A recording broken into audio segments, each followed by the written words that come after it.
Assalamualaikum warahmatullahi wabarakatuh. Ini penjelasan tentang pembelajaran kita bagi teman-teman yang mengikuti grup sehingga kita tidak bisa video call. Oke, jadi pertama yang saya mau sampaikan adalah saya mendapat info dari teman-teman yang sudah berangkat ke Rusia. Mereka baru saja menjalankan tesnya yang harus kita pelajari. Nah, jadi tesnya itu soalnya ada 20. 18 dari yang saya kasih, yaitu yang ini, dan 2 dari mereka atau soal baru. Asumsi saya kenapa dibikin seperti ini, karena biar seandainya Bapak benar semua, Bapak tidak mendapatkan 100 sehingga tidak timbul kecurigaan. Oleh sebab itu, mulai dari hari ini, saya minta semuanya untuk prioritaskan belajar tesnya. Karena apa? Karena Bapak seandainya betul semua, Bapak hanya betul 18. Dan sepengetahuan saya tidak tahu minimumnya berapa, namun eh, Bapak harus benar 3/4 dari soal. 3/4 dari soal itu 15. Jadi, Bapak minimal harus benar 15 untuk lulus. Ini sepengetahuan saya dari saat saya kuliah. Oleh sebab itu, untuk belajarnya saya minta prioritaskan belajar tesnya. Yang pertama tesnya. Di sini saya ngasih 3 file kalau yang masih bingung. File yang pertama itu seperti ini, tes beserta jawabannya dan cara bacanya. Lalu yang kedua itu tes yang tanpa jawaban seperti ini, tes-tes yang tanpa jawaban.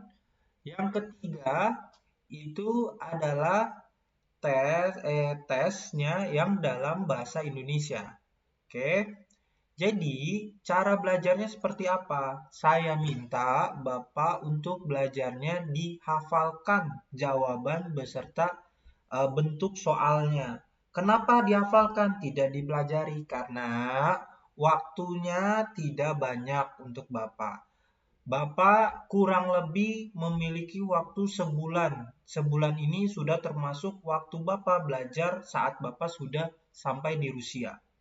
Nah, untuk belajarnya gimana? Jadi, Bapak menghafalkan ini, bentuk tulisannya seperti apa dan cara bacanya. Kalau sudah hafal jawabannya, Bapak coba hafalkan yang cara baca, bentuk tulisannya dan cara bacanya yang kata-kata di soal dan di pertanyaan. Nah, ini kenapa harus dihafalkan? Takutnya Bapak lupa akan bentuk soalnya. Jadi, kalau Bapak hafal satu kata atau dua kata yang menjadi unik di dalam soal tersebut, Bapak bisa mengidentifikasi ini soal yang mana dan jawabannya yang apa. Lalu, kalau Bapak sudah menghafalkannya, misalkan Bapak sudah hafal 5 soal, maka Bapak coba latihan 5 soal tersebut dengan file yang saya minta print yang tanpa jawaban. Oke, jadi latihan di sini. Jadi belajarnya membaca, menghafalkan, dan latihan. Begitu juga soal yang saya kirim di grup. Oke, jadi seperti itu untuk belajarnya.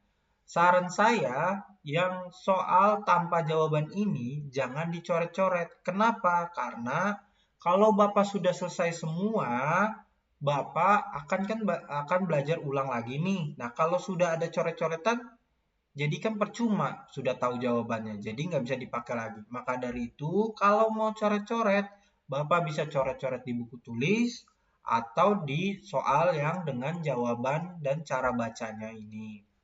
Lalu file ketiga saya kasih karena ada orang yang lebih paham kalau belajarnya itu paham apa yang dihafalkan gitu. Tapi kalau Bapak tipe orang yang ngafalin aja dan tidak peduli apa yang Bapak hafalkan, ya ini nggak ada masalah juga gitu. Ini hanya tambahan informasi yang dalam bahasa Indonesia ini. Jadi ini adalah arti dari tes yang akan kita pelajari dan kita hafalkan. Oke, itu untuk tesnya. Lalu prioritas kedua untuk belajarnya adalah saya minta semuanya untuk hafal huruf Rusia sehingga Bapak bisa membaca tulisan Rusia walaupun harus mengeja. Kenapa seperti itu? Karena gini, selain soalnya yang akan diacak, jawabannya pun urutan jawabannya juga akan diacak. Gitu. Kalau Bapak lupa akan seperti apa tulisannya, nanti kalau misalkan Bapak ngafalinnya untuk jawaban ini adalah di urutan kedua, nah misalkan autobusnya itu di urutan ketiga, karena Bapak tidak bisa baca, kan jadi salah jawaban Bapak. Maka dari itu saya minta untuk Bapak belajarin huruf-huruf Rusia itu sangat penting. Jadi saran saya tuh kayak misalkan 70%, 80% Bapak belajarin tes, 20%, 30% Bapak belajarin yang lain yang saya jelaskan seperti angka dan kata-kata untuk sehari-hari gitu ya. Oleh sebab itu saya minta itu dikerjakan. Nah, untuk yang kita pelajari yang lain-lain itu apa? Contohnya untuk pembelajaran hari ini yaitu ini mengenai perkenalan diri gitu. Dirinya misalkan saya itu ya, ti itu kamu dan lain-lain. Ya ini misalkan Bapak belajar tesnya sejam, ini belajarnya 10-20 menit aja gitu. Bapak baca ulang biar Bapak lebih familiar, itu sudah cukup. Namun yang penting adalah tesnya karena Bapak mengerjakan tesnya ini di Rusia bukan di Indonesia.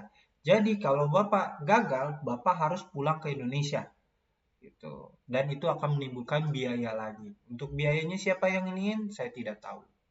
Oke.